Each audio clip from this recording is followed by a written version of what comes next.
Hello friends, welcome to my channel easy to learn. आज हम इस वीडियो में एंजाइना पेक्टोरिस के बारे में पढ़ेंगे। Okay, so let's discuss. So angina pectoris होता क्या है? It is a type of chest pain caused by the reduced blood flow to the heart. Heart में जो ब्लड फ्लो कम हो जाता है उसकी वजह से चेस्ट पेन होता है, तो उसी को हम एंजाइना पेक्टोरिस बोल देते हैं।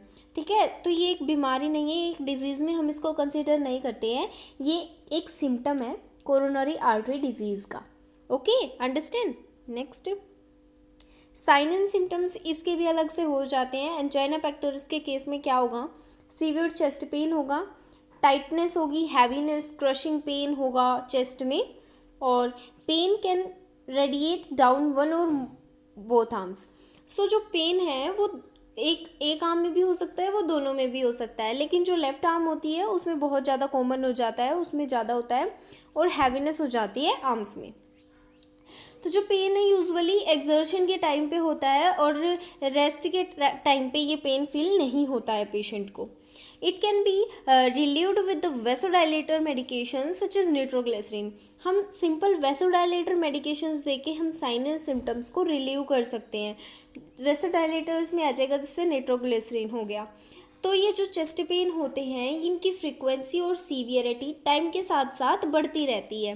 ठीक है, अगर पेशेंट को मतलब ट्रीट नहीं कर पाता है, या फिर अपनी एक्टिविटी जो वो कर रहा है उसको स्टॉप नहीं करता है, रेस्ट नहीं ले रहा है, तो उसकी वजह से बहुत ज़्यादा सीरियस कंडीशन हो सकती है, और मायोकार्डियल इन्फेक्शन हो सकता है, डेट इज़ हार्ट अटैक की कंडीशन आ सकती है, या फिर सडन डेथ भी हो सकती है उस कंडीशन में। नेक्स्ट अब देख लेते हैं इसके टाइप्स कौन कौन से होते हैं। सो इसके 3 टाइप्स होते हैं: stable angina, variant angina and unstable angina. So stable angina में क्या होता है? ये occurs when the atherosclerosis arteries cannot dilate to increase blood flow to the myocardium। ये कब होता है? जब ब्लड फ्लो मायोकार्डियम में जो आर्टरीज ब्लड सप्लाई कर रही हैं उनमें अर्थरोस्क्लेरोसिस हो जाता है। अर्थरोस्क्लेरोसिस होने की वजह से क्या होगा? वो डायलेट नहीं कर पाएगी, और जो ब्लड फ्लो है वो इंक्रीज नहीं हो पाएगा। ठीक है, अगर ब्लड फ्लो इंक्रीज नहीं होगा तो उस कंडीशन में स्टेबल एंजाइना की कंडीशन आएगी। नेक्स्ट है, pain usually subsides when the physical activity is stopped. अगर फिजिकल एक्टिविटी हम कोई कर रहे हैं उस टाइम पे हमें पेन फील हो रहा है, अगर हम उसे स्टॉप कर देंगे तो वो पेन रिलीव हो जाएगा, सबसाइड हो जाएगा। और with the use of vasodilating drugs, हम वेसोडाइलेटिंग ड्रग्स का यूज़ करके भी पेन को सबसाइड कर सकते हैं स्टेबल एंजाइना में। नेक्स्ट देख लेते हैं वेरिएंट एंजाइना। इसमें क्या होगा? Pain is same as of the stable angina. Pain तो सेम फील होगा, except it has longer duration and can occur at rest. लेकिन इसमें अलग क्या होता है? ये बहुत लंबे टाइम तक पेन रहता है इसमें, और अगर रेस्ट पे भी है पेशेंट तो भी उसको पेन फील होगा। स्टेबल में तो रेस्ट पे वो स्टेबल हो जा रहा था, लेकिन वेरिएंट में रेस्ट पे भी उसको पेन फील होगा। So this type of angina often caused by coronary artery spasm and usually does not cause damage to the myocardium। इसमें क्या होता है? इस वाले एंजाइना टाइप में जो कोरोनरी आर्टरी होती है उसमें स्पाज्म हो जाता है, लेकिन मायोकार्डियम लेयर जो होती है उसको कोई डैमेज नहीं पहुंचता है। अंडरस्टैंड। नेक्स्ट देख लेते हैं अनस्टेबल एंजाइना। सो अनस्टेबल एंजाइना उन पेशेंट्स में होता है जिनको बहुत ज़्यादा सीवियर वर्स CAD की कंडीशन है, कोरोनरी आर्टरी डिजीज़ की कंडीशन है, and it is noted bye it's changing pattern. और अनस्टेबल, इसका नाम ही अनस्टेबल है, तो इसका मतलब ये स्टेबल नहीं रहता है, इसके जो पैटर्न्स हैं ना वो चेंज होते रहते हैं। Rest do not decrease the chest pain of the unstable angina. अब रेस्ट की कंडीशन में भी क्या होगा? अनस्टेबल एंजाइना रिलीव नहीं होता है, चेस्ट पेन डिक्रीज नहीं होता है। Episodes of the chest pain with the unstable angina increases in frequency and severity. Time के साथ साथ क्या होता है? इसकी फ्रीक्वेंसी पेन की और सीवियरिटी इंक्रीज होती जाती है, और मायोकार्डियल डैमेज के बहुत ज़्यादा चांस होते हैं, और सडन डेथ की कंडीशन भी हो सकती है। ओके, अब देख लेते हैं डायग्नोस्टिक टेस्ट कौन कौन से होते हैं इस कंडीशन के लिए। पहले पैथोफिजियोलॉजी देख लेते हैं। सो पैथोफिजियोलॉजी में क्या होता है? कोरोनरी जो ब्लड फ्लो है वो इनसफिशिएंट है। क्यों? क्योंकि जो कोरोनरी आर्टरी है उसमें अर्थरोस्क्लेरोसिस फॉर्मेशन हो रखी है, और अगर अर्थरोस्क्लेरोसिस फॉर्मेशन हो रखी है तो क्या होगा?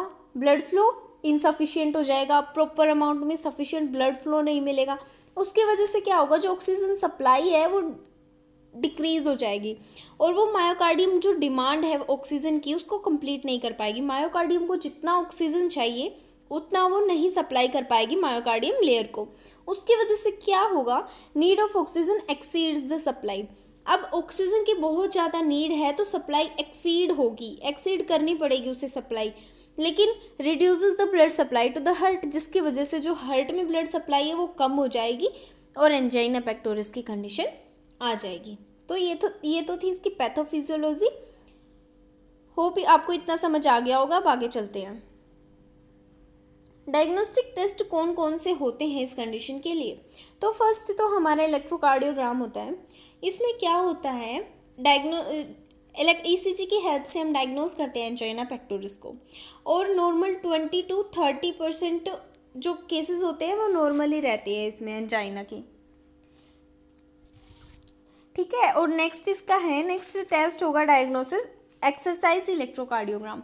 जो ये एक्सरसाइज इलेक्ट्रोकार्डियोग्राम होता है ना, इसको हम स्ट्रेस टेस्ट भी बोलते हैं। क्या बोलते हैं, स्ट्रेस टेस्ट बोलते हैं। इसमें पेशेंट को ट्रेडमिल या फिर स्टेशनरी बाईसाइकिल पे चलाया जाता है और उसकी एक्सरसाइज की एक्टिविटीज़ को नोट किया जाता है। उस कंडीशन की अकॉर्डिंग हमें पता लगाया जाता है उसको, पेशेंट को, कि एंजाइना पेक्टोरिस की कंडीशन है या नहीं है। नेक्स्ट टाइप है रेडियो आइसोटोप इमेजिंग। अब इसमें क्या होता है, इंजेक्शन डाला जाता है रेडियो आइसोटोप का और स्ट्रेस टेस्ट के ड्यूरिंग ही ये परफॉर्म किया जाता है। ये टेस्ट जब स्ट्रेस टेस्ट हो रखा होता है पेशेंट का, उस दौरान ही रेडियो आइसोटोप का इंजेक्शन पुट किया जाता है पेशेंट के अंदर। और जब जो हार्ट रेट है वो मैक्सिमम लेवल पे पहुंच जाता है या फिर जो ईसीजी है वो चेंज होता रहता है, तो इसका मतलब क्या है कि एंजाइनल सिम्टम्स हैं और टेस्ट को स्टॉप कर देते हैं। पता चल जाता है कि इस पेशेंट को एंजाइना की कंडीशन है।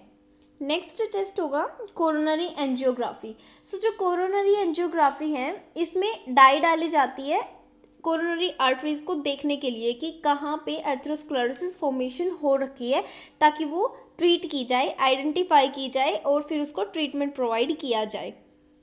ठीक है, तो ये तो थे इसके डायग्नोस्टिक टेस्ट। अब हम देख लेते हैं ट्रीटमेंट।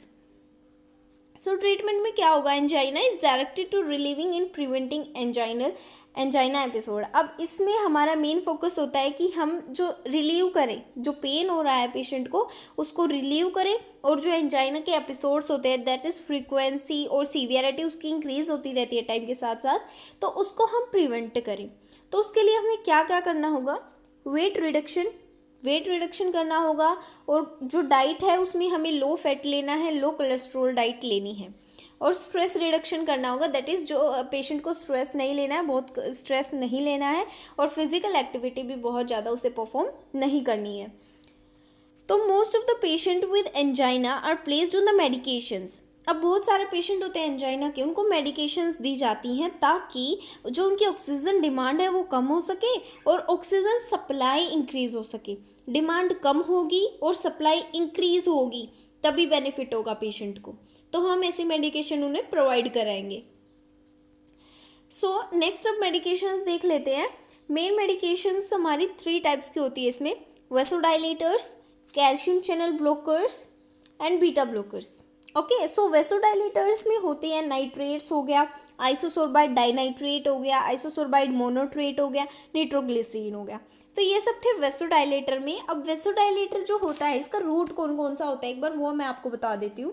जो नाइट्रेट है, नाइट्रोग्लिसरीन है, इसका रूट होता है स्प्रे वगैरह या सबलिंगुअल टाइप, और जो ये आइसोसोर्बाइड डाइनाइट्रेट और आइसोसोर्बाइड मोनोट्रेट है इनका रूट होता है ओरल रूट से दी जाती है, और जो निट्रोग्लिसरीन होता है ये टॉपिकल रूट से दी जाती है। इनके जो साइड इफ़ेक्ट्स होते हैं, इन ड्रग्स के कुछ साइड इफ़ेक्ट भी तो होते हैं। सो इनके जो साइड इफ़ेक्ट होते हैं वो क्या क्या होते हैं, हेडेक होगा, लाइट हेडेडनेस होगी, पोस्टरल हाइपोटेंशन की कंडीशन होगी, टैकीकार्डिया होगा, फ्लशिंग होगा। ठीक है, सो ये जो मेडिकेशंस है ना इनके कॉमन साइड इफ़ेक्ट होते हैं। अब देख लेते हैं calcium channel blockers. Calcium channel blockers में आ जाती है डिलिटियाजेम, निफिडिपिन एंड वेरापेमिल। सो ये जो होती है इसमें जो ये डिलिटाजेम हो गया ये तीनों ओरल रूट से ही दी जाती हैं। इनके जो साइड इफ़ेक्ट होते हैं वो क्या क्या होते हैं, हेडेक हो गया, पेरिफेरल एडिमा होगा, डिसअरिथमिया की कंडीशन होगी, फ्लशिंग, डिजीनेस और एट्रियोवेंट्रिकुलर ब्लॉकेज की कंडीशन फील होगी। अब नेक्स्ट मेडिकेशन है बीटा ब्लॉकर्स। बीटा ब्लॉकर्स में कौन कौन से इंक्लूडेड हैं, प्रोप्रेनोलोल, मेटाप्रोलोल और एटिनोलोल। ये भी तीनों ओरल रूट से ही दी जाती हैं और इसके साइड इफ़ेक्ट्स में इंक्लूड होंगे डिजीनेस की कंडीशन होगी, ब्रैडिकार्डिया होगा, हाइपोटेंशन होगा, नोजिया, कन्फ्यूजन, फटीग और एग्रेनुलोसाइटोसिस, लेरेंजोस्पाज्म। तो ये सारे साइड इफ़ेक्ट्स इन ड्रग्स के सबसाइड हो जाते हैं। अब देख लेते हैं नर्सिंग प्रोसीजर क्या होगा। नर्सिंग प्रोसीजर में मेनली क्या करना होता है, ये पेशेंट को बताना होता है कि मतलब ये सब जो उसकी हिस्ट्री होती है, डायग्नोसिस करके हम उसके फिजिकल एग्जामिनेशन करके पता लगाते हैं कि कितने लंबे समय तक उसे एंजाइना की कंडीशन है, कौन कौन से उसके रिस्क फैक्टर्स हैं, कौन कौन से मतलब कैसे वो जो पेन है पेशेंट को वो रिलीव किया जा सकता है। इन सब चीज़ों को ध्यान में रख के हमें ट्रीटमेंट प्रोवाइड करना होता है पेशेंट को। अब जो ये चेस्ट पेन होता है इसकी एरिया वाइज असेसमेंट होती है, दैट इज़ टाइप कौन सा है, लोकेशन कौन सी है, पेन रेडिएशन अदर एरियाज में कितना है, वाइटल साइंस कौन कौन से हैं, स्किन कलर कैसा है, टेम्परेचर कैसा है। तो ये सब जो चीज़ें होती हैं ये मायने रखती हैं ट्रीटमेंट के लिए। डिज़निया की कंडीशन है या नहीं है पेशेंट को, लेबर्ड रिस्पिरेशन की कंडीशन है या नहीं, सांस लेने में प्रॉब्लम हो रही है, डायफोरेसिस की कंडीशन है, नोजिया की कंडीशन है। तो उन सब कंडीशंस के अकॉर्डिंग हमें ये तय करना होता है कि पेशेंट को किस टाइप का ट्रीटमेंट देना है और ये सब हमें डॉक्यूमेंट करना होता है। ठीक है, डॉक्यूमेंट करना होगा। एंड ऑक्सीजन एंड सबलिंगुअल जो होती हैं एंटीजी वो पेशेंट को दी जाती है चेस्ट पेन को रिलीव करने के लिए। जो ब्लड प्रेशर और जो हार्ट रेट होता है वो असेस किया जाता है पहले भी और बाद में भी एंटीजी के। नेक्स्ट है the nurses must promote rest and decrease anxiety of the patient with chest pain. अब नर्स को क्या करना होता है, पेशेंट का जो वो स्ट्रेस लेवल है उसको डिक्रीज करना होता है, एंजाइटी है उसको डिक्रीज करना होता है। तो ये तो थी नर्सिंग मैनेजमेंट्स। होप आपको ये एंजाइना पेक्टोरिस क्लियर हो गया होगा। So thanks for watching. आपको वीडियो पसंद आई तो लाइक कर दीजिए, कमेंट करके मुझे बताइए अगर आपको कोई प्रॉब्लम है तो। Okay, so thank you so much. Share करें अपने फ्रेंड्स के साथ।